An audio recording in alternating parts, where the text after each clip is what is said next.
Hello and welcome to New Filmmakers Los Angeles in partnership with Movie Maker magazine. My name is Danny DeLillo. We're here at the South Park Center. I'm delighted to be joined with Jordyn with the Crane Maiden Friday Night Dinner. Let's take a look at the clip.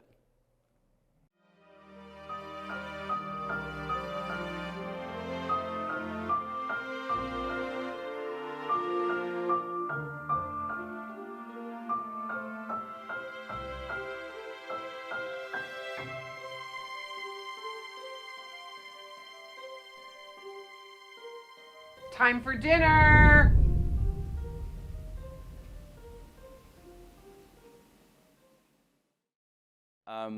Jordyn, welcome to the New Filmmakers LA family. It's a delight to have you here.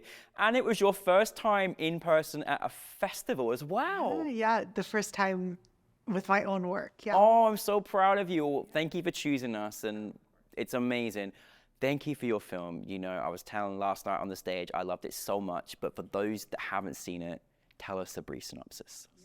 Yeah, so it's about a trans girl named Ellie coming out to her family at Shabbat dinner as trans. I was always told that dinner conversations are not interesting to watch on camera, and I fundamentally disagree. I love the Real Housewives. Yeah. And the best scenes are at dinner. Yes. Yeah? So I was like, what drama? What fun? So yeah, that's kind of what goes down is this girl Ellie on Friday night dinner is shaking it all up. Because, you know, typically with Shabbat dinners, it's very ritualistic, you know, same thing every week. Yeah. So this is the pivot. This is the pivot. And my goodness me, I don't agree either with the people that said about dinner conversations, but you articulated it so good, except it was like, I felt for the character because it's painful to watch you know, the character go through this. But anyways, I am so amazed how you just had all these, you know, like characters, conversations, like they're all entwined so well. Where did the inspiration come for you, Jordyn, in sort of turning this idea into a film? I love that. Yeah.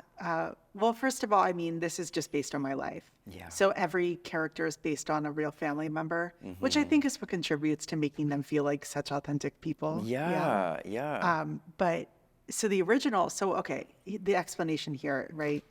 And I'll try not to butcher this, but so the Crane Maiden would be the series name, and Friday Night Dinner would be the pilot name. Got it. So the Crane Maiden is Japanese folklore. And basically the story there is that there was this crane and this older man walking through the street and he sees this crane trapped. So he releases the crane and watches it go free and has this cathartic moment. And the next day, some beautiful woman comes to him and his wife and is like, I would like to just weave beautiful golden things for you to sell. And they're like, okay, that sounds great. So they let her in and she says, the one thing that you can't do is watch me while I make them. And they are like, okay, we're down with that, you know. And the first 2 times of her weaving these things for them, they don't watch. But the third time, they do. Because they're curious and human nature. Don't do something makes you want to do it more. Yeah. And, you know, the whole Adam and Eve thing. Yeah, of course. But yeah, so they watch her and they see that she is the crane that the man had released, right? Wow. So she had transformed and metamorphosized or whatever. Yeah.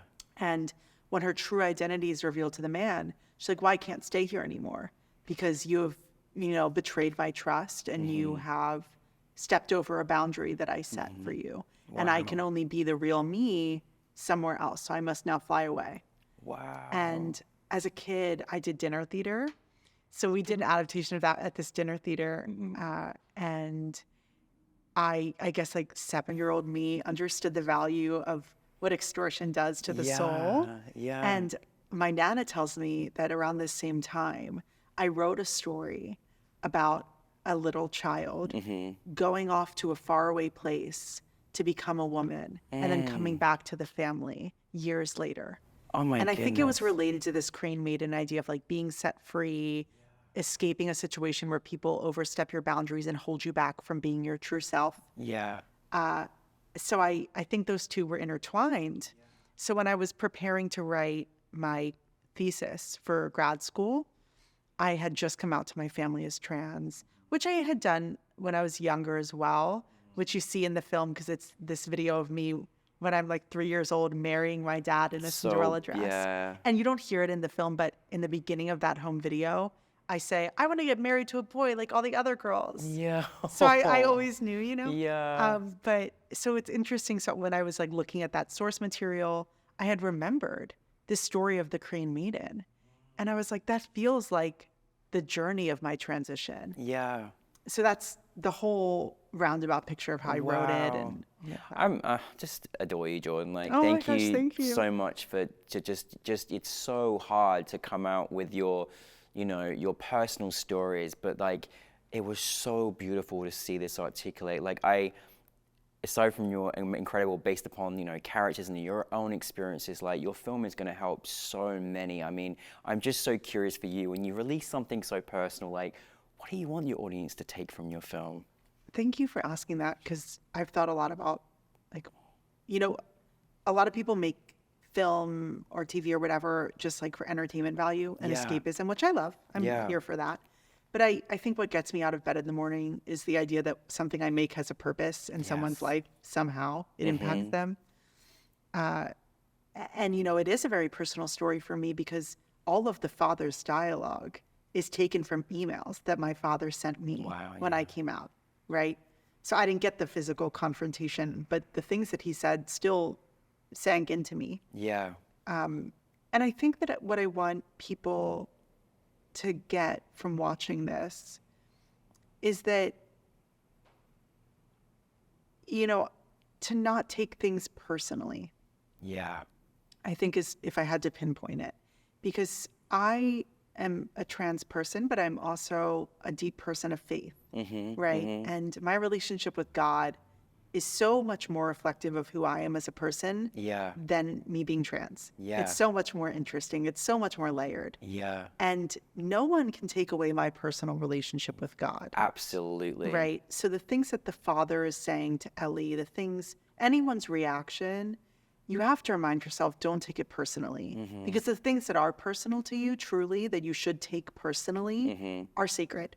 Yes. Right? Things that you have to look inside of yourself and say, is this personal? Because it's about the person. Yeah. Right? But so often we look at what other people say about us or to us, and we think to ourselves that it reflects something true. Yeah. But it's not about your personhood. No. So, yeah, I hope that people can No, and thank you for sharing. It's something we don't talk about enough, especially, in the LGBTQ plus space as well, about the differentiation of like a relationship with God. No one, like you said, no one can take that away from you. And that's personal to each individual's personal spirituality. And I love that you shared that, because people need to hear that. Well, I mean, it's about intersectionality, right? Yeah, like exactly. If you're in church, people often think that they can't be trans there, right? It's not you're walk in and flames will erupt, right? Or you're with your trans friends or any queer person and you think, no one wants to hear about God here. But the truth is that you can't separate church and state. Yes. You are both things anywhere you go. And I want people to see this and see Ellie kind of navigate that as well and decide that she can be both and deserves to be both. Yes. And that God doesn't, put us into boxes the way that we put ourselves and we put God into a box. Absolutely. I could honestly, Jordyn, I could talk to you for hours on this subject. Like, this is amazing. We'll have an hour special about this whole conversation, because it's very, very intriguing. It's very, very important. Now, you did allude to the fact this is potentially like the pilot version. Yes. And I'm sad we're going to miss you, but you're also moving to New York. So That's with the those plan. two contexts, like, what is next? What's going on in New York? Tell us. Oh my gosh, this is funny. So I finished grad school about a year ago, and I've been trying to find work, and the state of the industry right now is just All over the place, yeah. a little not, don't ask, don't tell. It's very bad. Yes. And I have had a lot of trouble like finding, consistent work. And a lot of my connections, my network, are in New York. And I went to a networking event recently, and people just kept saying to me back to back to back, why don't you just move to New York? Your apartment lease is ending, blah, blah, blah. And my response to everyone was, well, I'm upside down on this car loan. So if I move to New York and I sell my car, I have thousands of dollars to pay off on this car. on top of now New York expenses, it wouldn't make sense.